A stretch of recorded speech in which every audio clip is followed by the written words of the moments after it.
Mr. President, thank you for sitting down with us, spending some time with us. A very busy schedule. You've been killing it. You've been doing extremely well. The poll numbers are off the charts. You got some new polling. Tell us about it.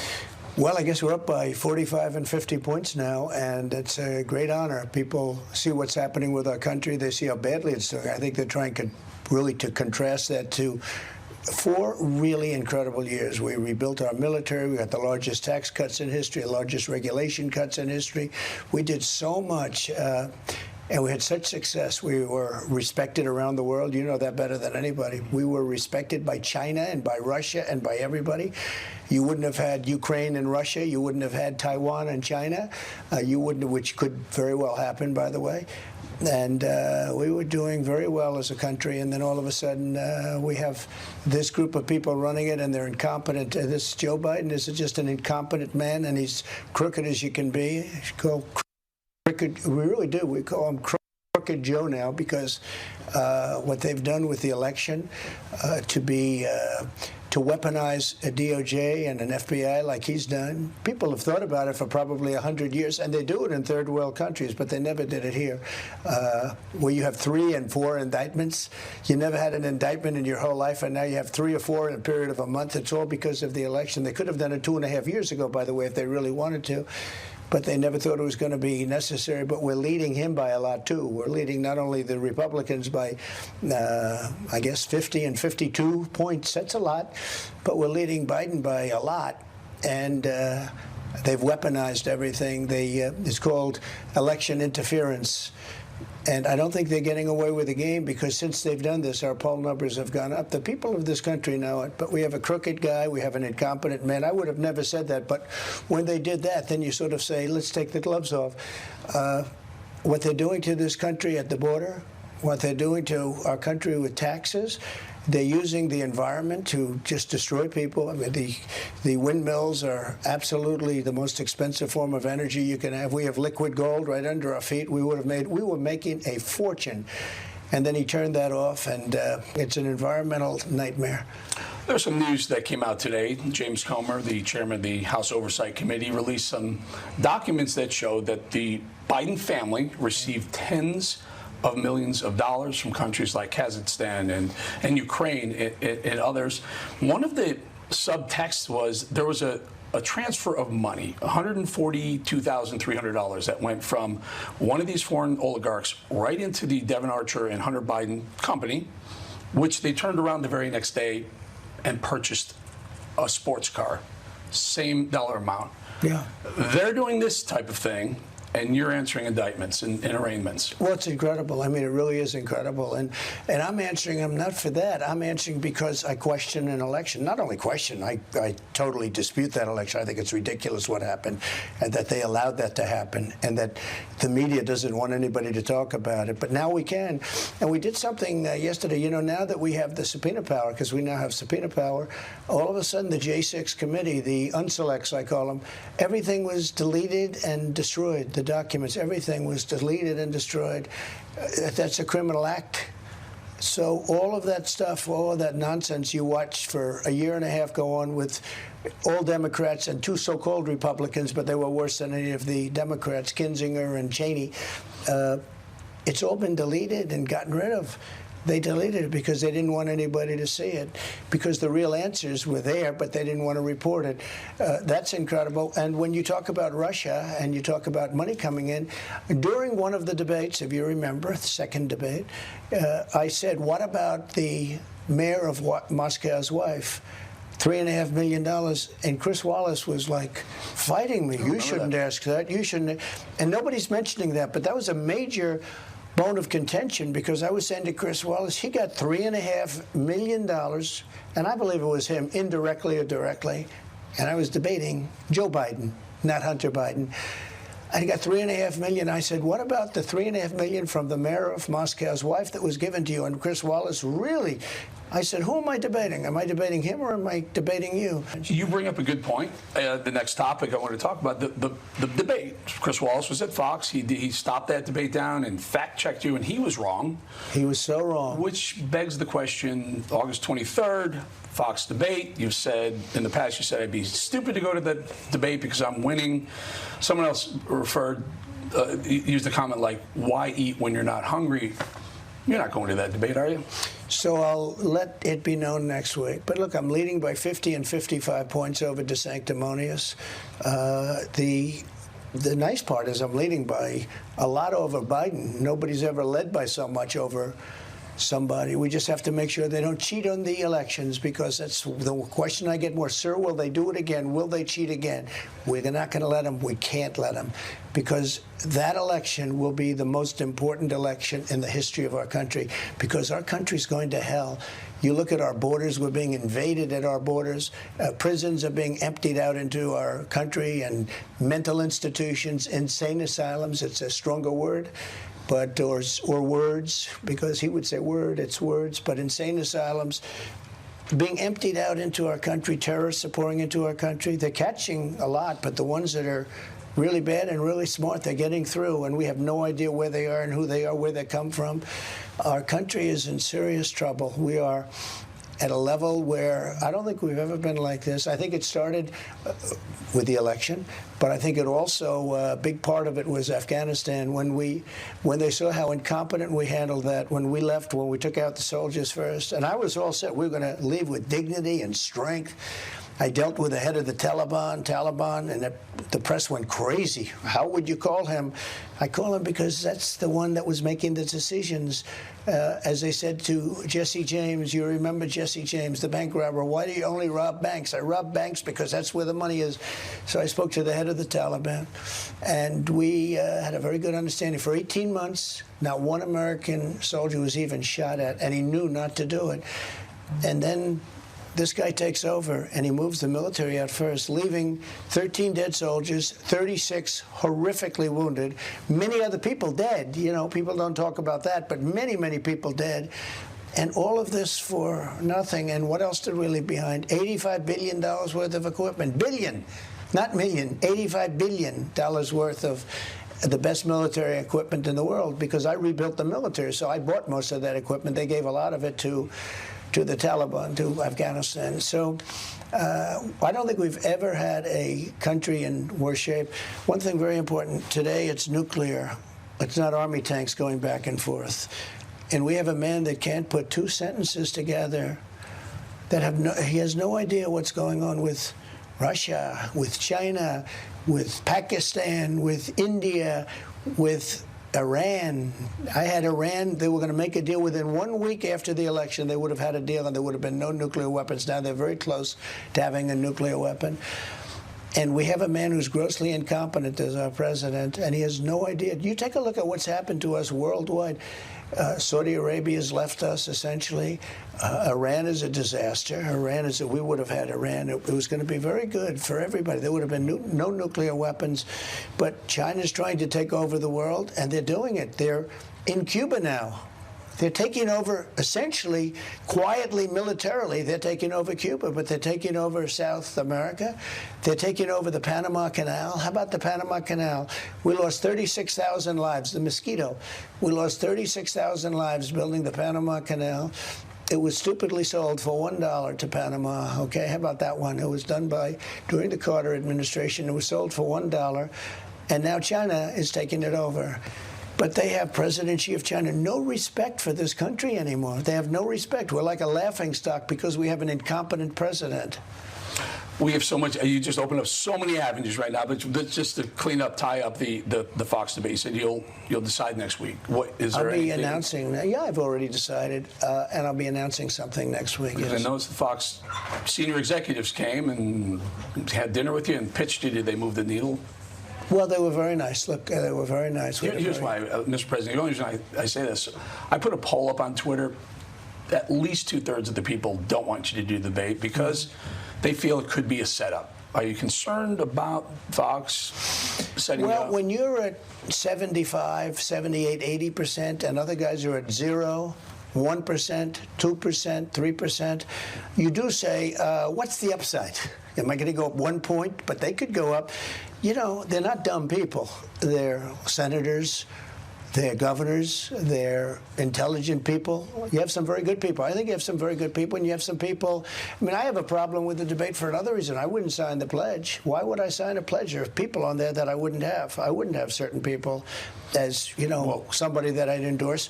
So they want you to sign a pledge. But I can name 3 or 4 people that I wouldn't support for president.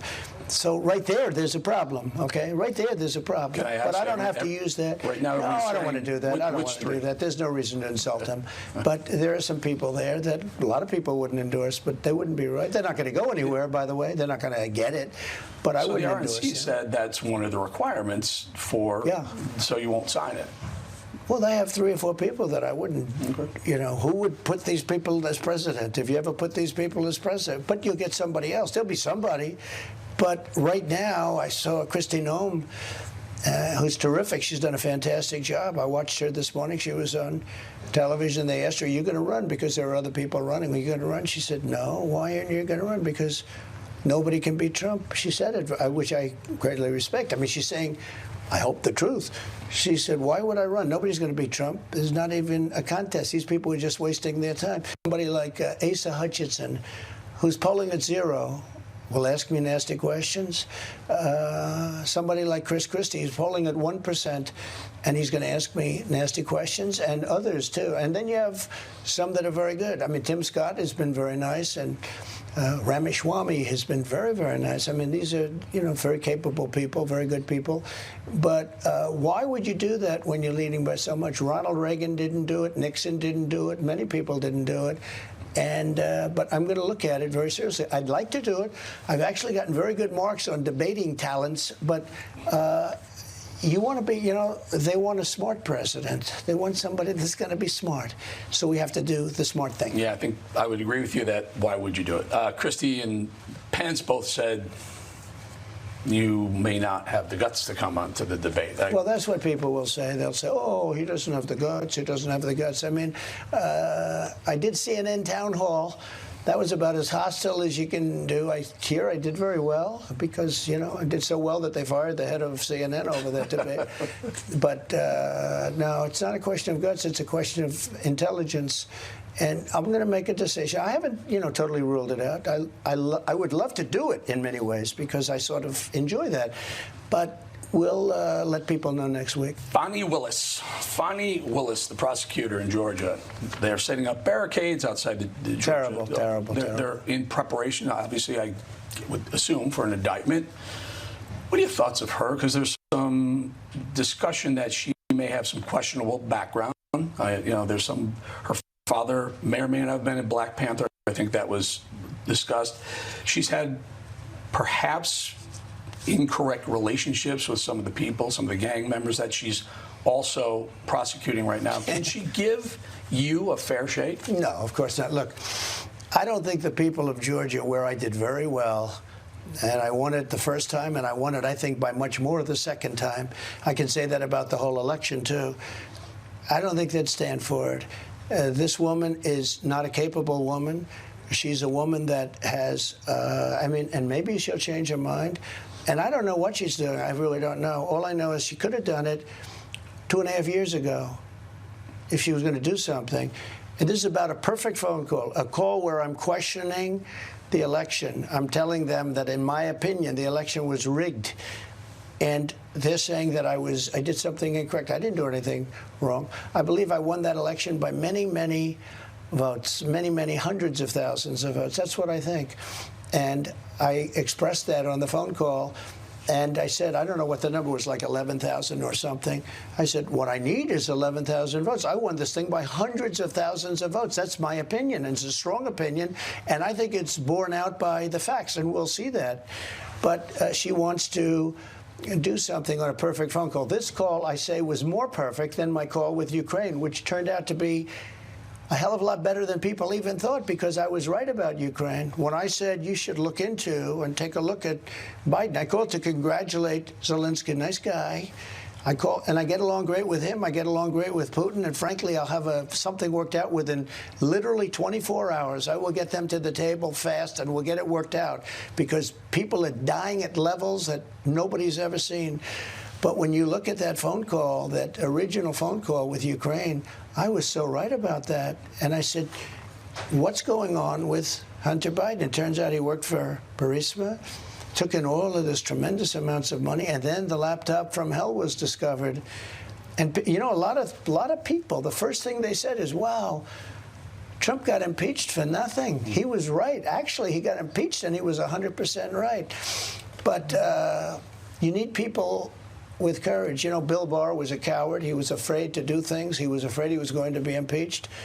And I was very rough on him, I will say. I said, you have to do something. You know, you're an American. You have to do something, Bill.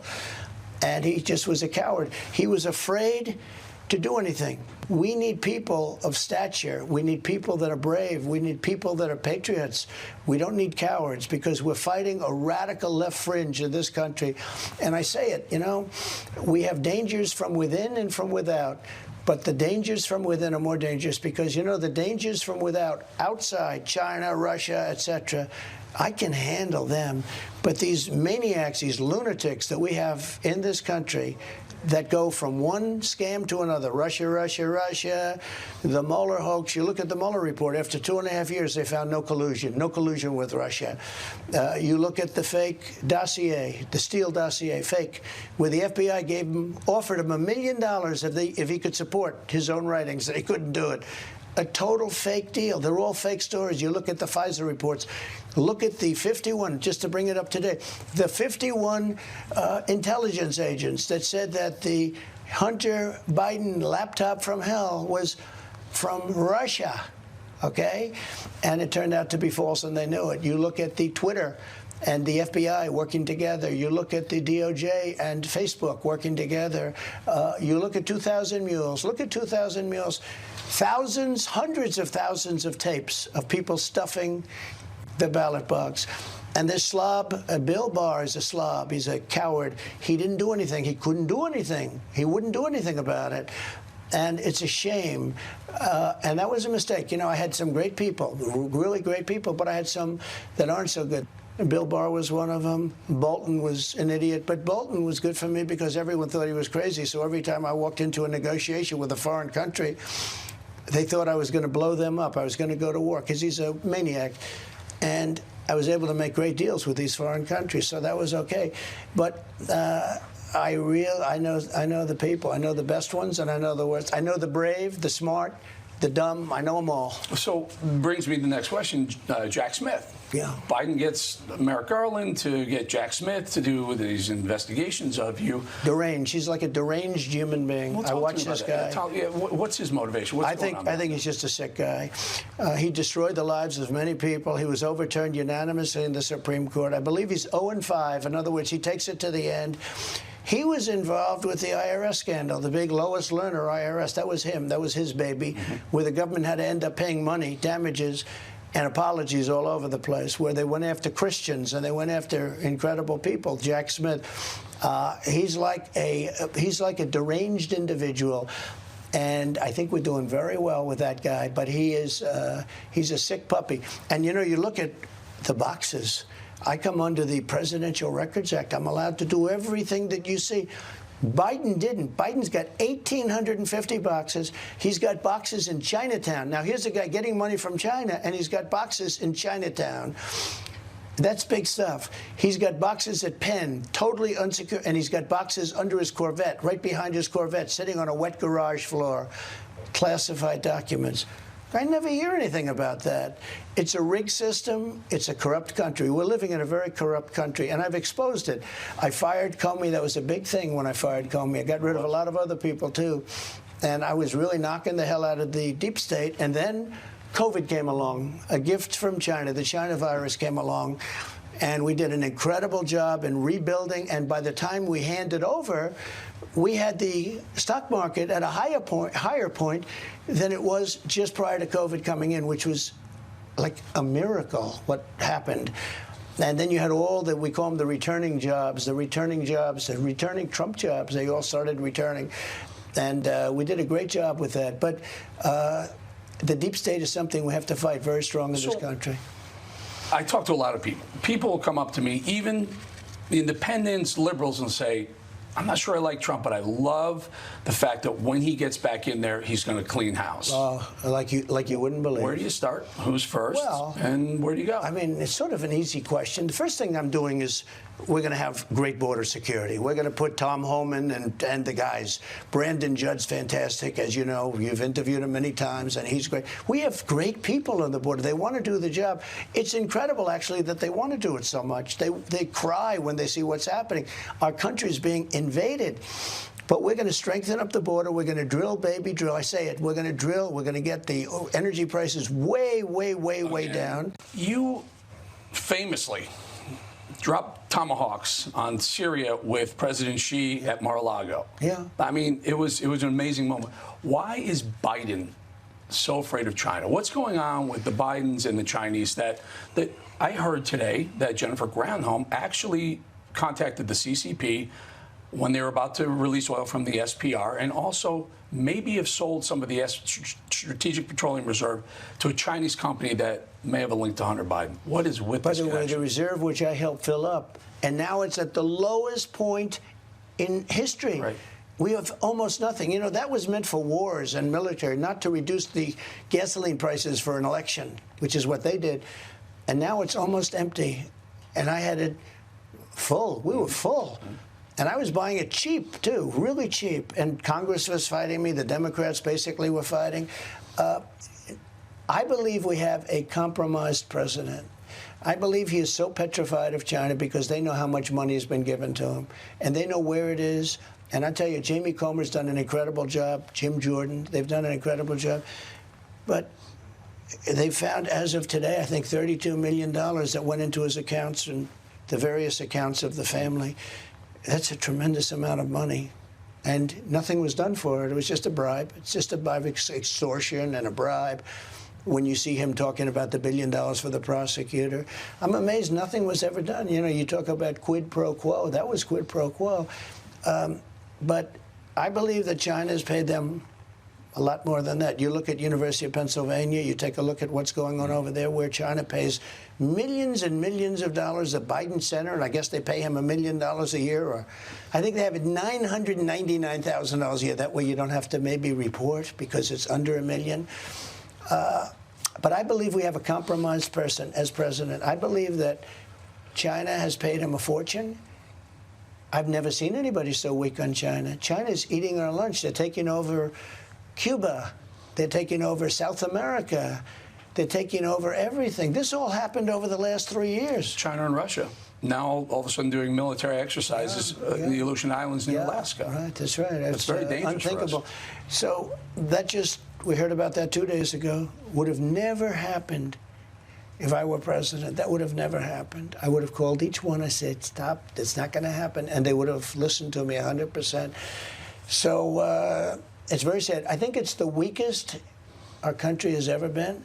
And I do think we have a Manchurian candidate. This is a president who's a Manchurian candidate. This is a president who's fully compromised.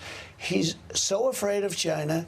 And the reason he's afraid is because I believe they paid him a tremendous amount of money. And he doesn't want people to find out about it.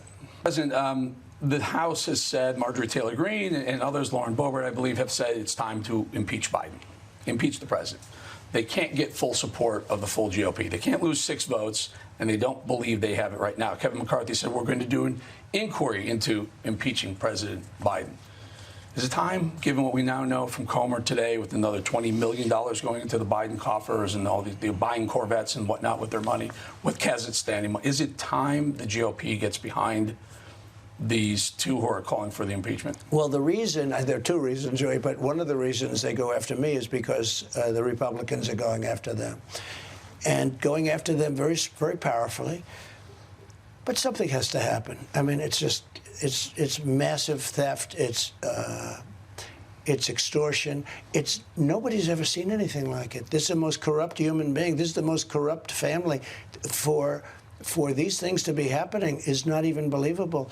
And I heard a couple of Republicans, nice people, And they said, well, we have other things to worry about. We have to do this. We have to do that. What could be more important than this?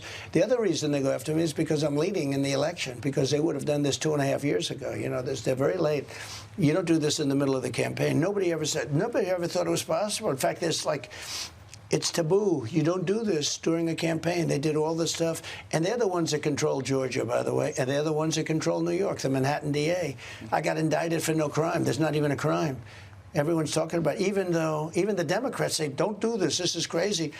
And the DA didn't want to do it for 2 years. All of a sudden, he got forced to do it. They put their people into the DA's office. So this is all being led by the DOJ. Fannie Willis isn't doing that. The whole thing, the DOJ is leading so much because what they want is they want to interfere with the election. So that's one. And the other thing, if you take a look at it, they don't want to run against Donald Trump. So let me ask you, there are two competing theories on this, right? One of them is they have some internal polling that they think Biden has a better chance of beating Donald Trump. It's not internal polling. Look, they don't have internal polling. They're all disinformation, misinformation. Or is it the only one they don't want to run against is Donald Trump. I beat Hillary Clinton. Or do they not see that you are polling, and now you're polling above Biden? Yes. And is it maybe they just can't help themselves? They take it and they go the opposite. They say the opposite. They don't want to run against me, so they say, we want to run against Trump. And then the stupid fake news, or not fake news, they get along with it. Oh, they really want to run against, they don't want to. If they wanted to run against me, they wouldn't have me being indicted every single day, every time my airplane flies over a blue state. They don't want to run against me. Remember a person named Hillary Clinton? They said the same thing. Oh, we most want to run against, it's very interesting. They made that statement. Oh, we want to run against Donald Trump. And then Bill Clinton, who's a professional, he's a pro, like him or not, he said, the one you don't want to run against is Donald Trump. And he said it very loud and clear, and it turned out that he was right. He also said I was going to win Wisconsin, Michigan, Pennsylvania. He predicted this before, and he told his wife, you're not doing the right thing. And just like they said that, they didn't believe it, but like they said that, now they say, oh, well, we want to really run against. DeSantis is a failed candidate. If I didn't endorse DeSantis, he wouldn't have ever won. He was out. Then I endorsed him. And he went up and he was able to win. He went up massively in one night after I endorsed him. But he was a failed candidate. And you know what? He's a failed candidate again. He's got no personality. He's got nothing going. And he's dropped like a rock. I don't even think he's going to be 2 number long. I mean, somebody's going to come along like maybe Tim Scott or somebody and probably take his place. And probably this stops him in 28. He could have walked into 28, maybe. You still have to campaign. You don't walk into anything. This is a tough world in politics. This is a nasty, nasty world, as we found out. Probably it's never been nastier than it is right now because we have sick people. We have sick people in office. And again, they are a bigger problem than the outside world because the outside world you can, for the most part, you can cajole, reason with. They need things that we have. You can do things with them. But these people that we have, these radical fascists and Marxists that we have in our government, you can't talk to them. They're nuts. They're crazy. President Obama visited Joe Biden a couple of weeks ago and said, be wary of Donald Trump. You guys are taking it too lightly, taking him too lightly. What are your thoughts on Obama? Well, he's not taking it too lightly. He indicted me 3 or 4 times. I haven't checked. By the time I walk out, they'll probably indict me. Indicting, when I went to the great Wharton School of Finance, we didn't have a course on indictments and, all of the things that go with the indictment stuff. No, he's not taking it not seriously. He's probably taking it more seriously than any candidate in history because he has the Justice Department that he said he was going to do. If you look back 2 years, he made a statement that we will stop Donald Trump. Then he goes, constitutionally. He doesn't even know what the Constitution is. The guy can't put together 2 sentences. He can't talk. Every time I watch him talk, it's almost like he's walking on eggs. You wonder, is he going to get through the sentence? We have a totally, grossly incompetent man who was incompetent 20 years ago, by the way. He was never the smartest. Ted Kennedy, you heard the story. Ted Kennedy was a friend of mine because of Palm Beach. I did him a very big favor. And I said, who was the smartest senator? He told me. I won't tell you because I don't like the guy. But I said, who's the smartest senator? He gave me a name. He said, who's your dumbest senator? This is 25 years ago. Who's your dumbest? He says, Probably Joe. I said, Joe who? Joe Biden. I mean, this was never a genius 25 years ago, but now he's grossly incompetent. And the sad part, and the dangerous part, is that we are on the cusp of possible World War III. And this will not be army tanks shooting at each other. These are nuclear weapons, a level of weaponry that the world has never seen before. And we have a man that is incompetent. He has no idea. You take a look at what he's done. Take a look at the money standard. Take a look at all these countries that are going off the dollar. They're being forced off the dollar. I mean, Saudi Arabia is, he goes to Saudi Arabia and he gives the king, or the crown prince, who will be the king, but probably I heard gave the king also, a fist bump. What is a fist bump? A fist bump is don't shake my hand because your hands are dirty, I don't want to shake your hand. And they were very insulted by that. But Saudi Arabia now is very much in the arms of China and many countries. But you look at what's happening in South America and you look at what's happening in Cuba. So Cubans, I'm at 95% with Cuba. I don't know who the 5% are, but they want to go back and they want to see their country. They want to see their parents. They want to see their sisters and brothers. China is taking over Cuba, and nobody talks about it. The biggest shame of everything is that the fake news doesn't write about it. I don't see any stories about China building military installations in Cuba. That's scary. Final question, Mr. President. Melania Trump, she was a huge part of your first. She was a great first lady. Yeah, wonderful. she was first lady. very popular too. Is she up for it? Is she ready for another 4 years as first lady? Well, she really is, and she. You know, it's very interesting. I was talking to her the other day, and she said, it's so sad what's happening to our country. She just said it just so poignantly, but really so, it was sad, and yet it expressed it. She said, it's so sad what's happening. She looks at the news, and you see the border. Now, actually, for the most part, the news, you know, the fake news doesn't report it. You report it incredibly. You report, for you, it's like one of your biggest subjects, because our country is being poisoned by people that are coming in that shouldn't be here. But she looked at it, and it was that, it was interest rates, it was the housing market, it was so many different things, all. And she said, it's so sad what's happening to our country. No, she's 100%, and I think you've been seeing reports lately that she feels very strongly about it, not because she wants to do it. She had a very nice life before, I'll tell you. She thinks it's very important. She thinks our country is being destroyed. Well, we thank you. The American people thank you. I thank you, NEWSMAX. Thank you. And great job, great success. You're doing a fantastic job. Thank you, very Mr. much. President.